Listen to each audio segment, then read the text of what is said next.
Class is in session. This is Professor Ganymede. In this video, I'm going to be going over Sombra, finally, and her effect on the meta, specifically in regard to supports. I want to do a video on how she will affect the support meta. That's going to be fun. But first of all, I do want to, once again, let you guys know that I'm going to be doing a giveaway for Arlington, my friend's book.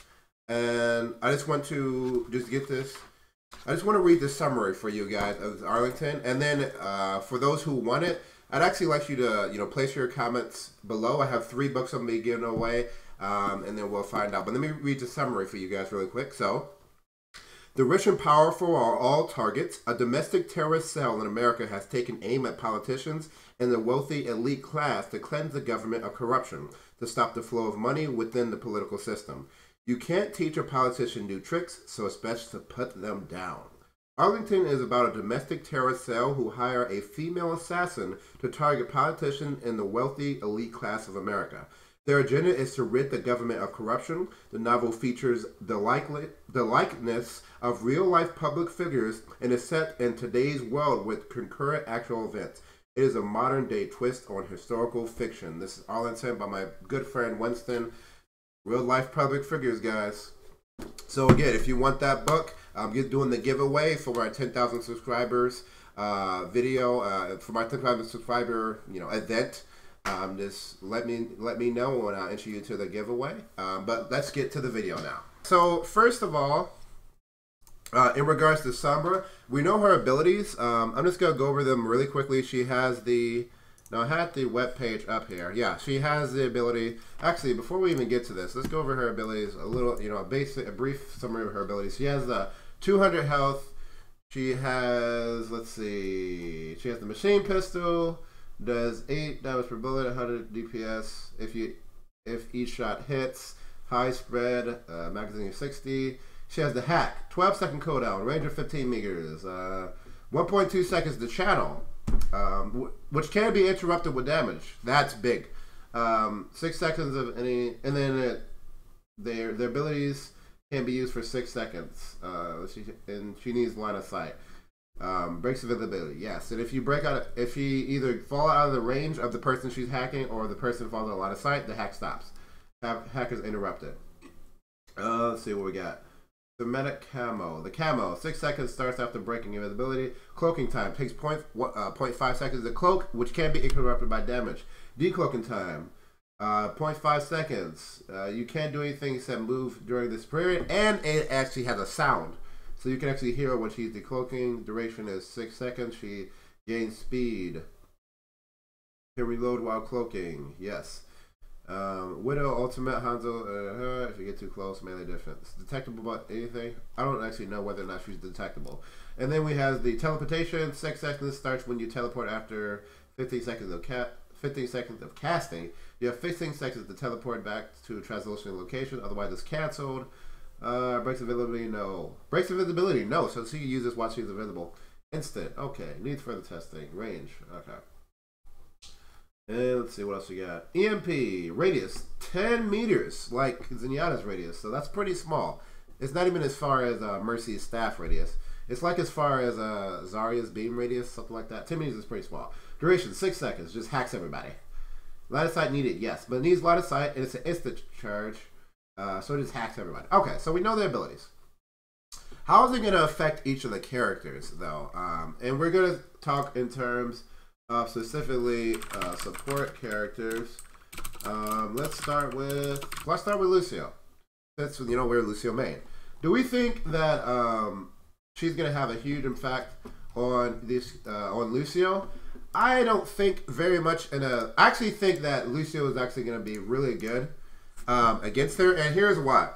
A lot of her abilities are interrupted by her taking damage. Lucio is really good at just doing random damage to people. He's good at and surviving, especially. Sombra doesn't do my epic damage. I know when I play Lucio and I see like a Tracy or a Genji, I will specifically run at their face and try to kill them.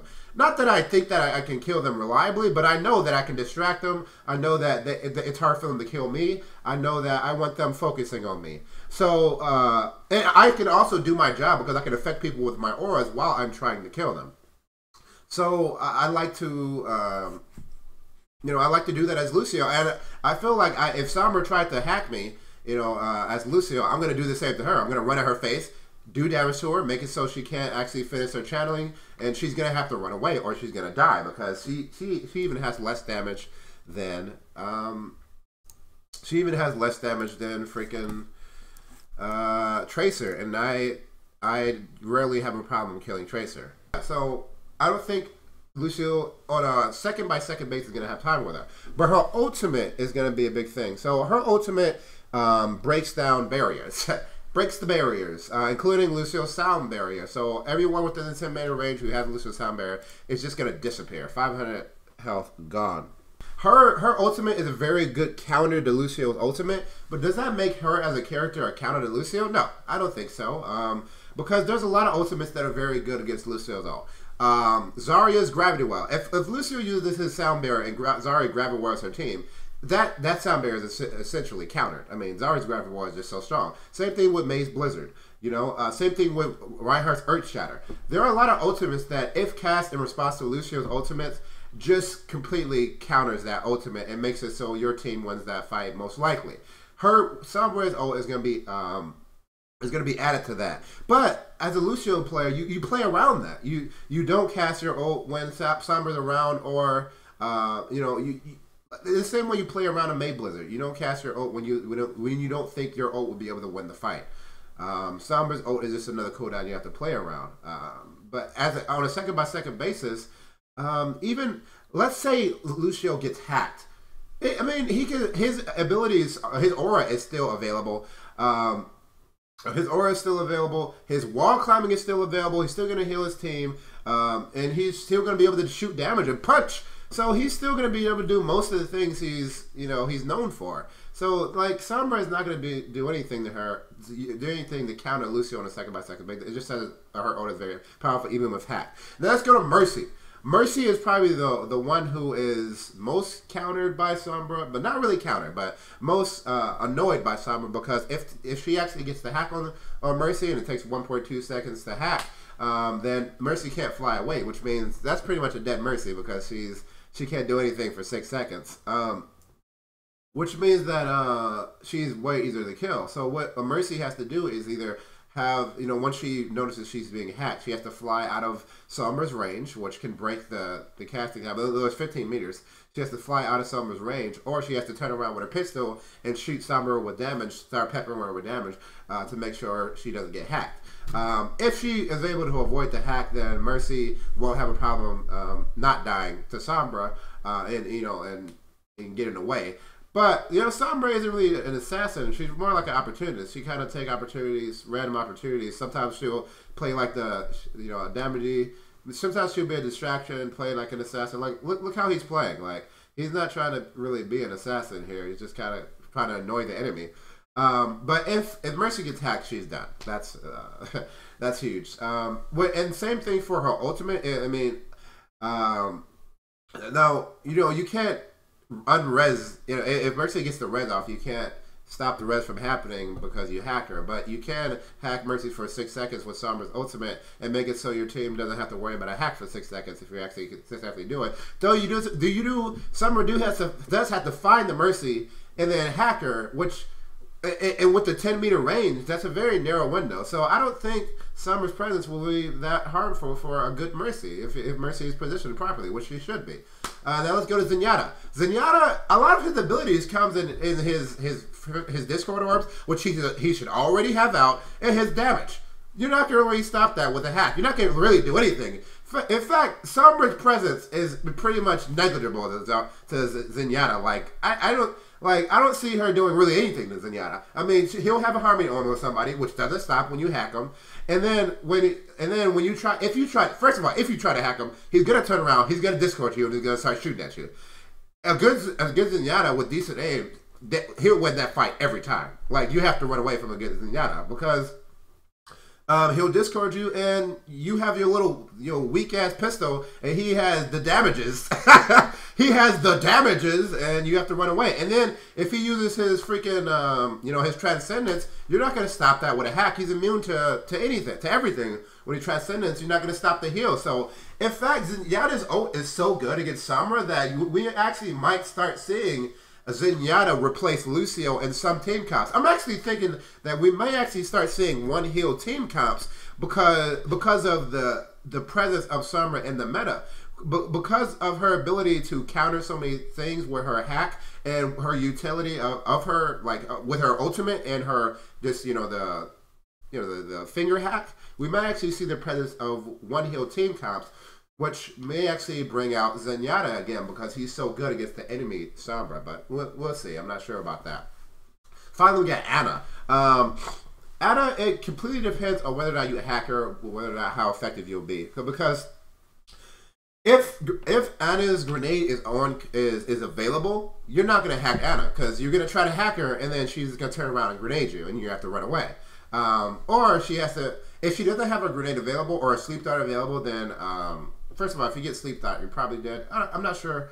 You're probably dead because she can do her combo if you don't get your teleport off in time. But let's say you do hack her. You have to, it depends on her aim if you'll be able to kill. I don't think Sombra will really be able to reliably kill an Ana, but it's way easier if you get the hack. She's very vulnerable. Now, if Ana uses her nano boost on someone, I don't see that the hack would be super effective against it because a lot of the time it's like a Reinhardt and he'll just run in and start swinging.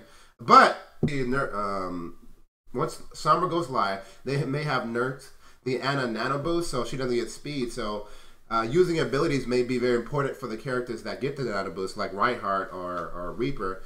Not Reaper really. Well, he wants to activate his ultimate, and if she can stop the activation of an ult, Reaper will still be very effective. I don't see Sombra being very effective against Ana, especially because Ana usually is so far positioned from the front lines. Like she has to go really far to actually hack Ana. Like she'd have to run in, hack Ana, and then teleport back, and then hack the rest of her team with her ultimate. So I don't see her being very effective against Ana. So in terms of the supports, I mean, even if Ana gets hacked, she can still, scope and heal and damage. She won't be able to use a grenade in her sleep dart. It's still, a nuisance, but she can still do a lot of her job. So in terms of the supports, I don't see Ana being too much of an effector. I think she's more of a disruptive person. I think she's more of a guide written for her says she's an opportunist. She's not going around killing people. She's not going to be around. She's not going to be like Tracer going around killing people. Let's see how he deals with this Ana. He actually kills the Ana because he must have had this grenade. She's just an annoyance, and then she runs away. Like she's just an annoyance, right? She's just an annoyance. So in terms of the support meta, so is it like the point is the support meta. Sombra specifically is just going to be an annoyance, and I just want to watch this for a little bit here. Okay, he used his ultimate, I think. Look how long it's taken him to kill this Mercy. Look, did you see that? That's what I'm talking about. It took him so long. I mean, this isn't someone. I mean, who is this? I mean, this isn't someone who doesn't have a great aim. I mean, this is Surf4. It took him forever to kill that Mercy. In fact, he hacked the Mercy, and then it took him 6 seconds, and like before the cooldown was even done, the Mercy got the res off. So I don't really see Ana having a huge impact on the supports. But that's all I wanted to cover. I'll cover other aspects of Ana in another video. I don't want this video to be too long. Alright, so that's what I want to cover, guys. So hopefully that insight was helpful to you guys. That's my view on Ana in terms of her relationship to the supports in the game. This has been Professor Ganymede. Thanks for watching. Class dismissed.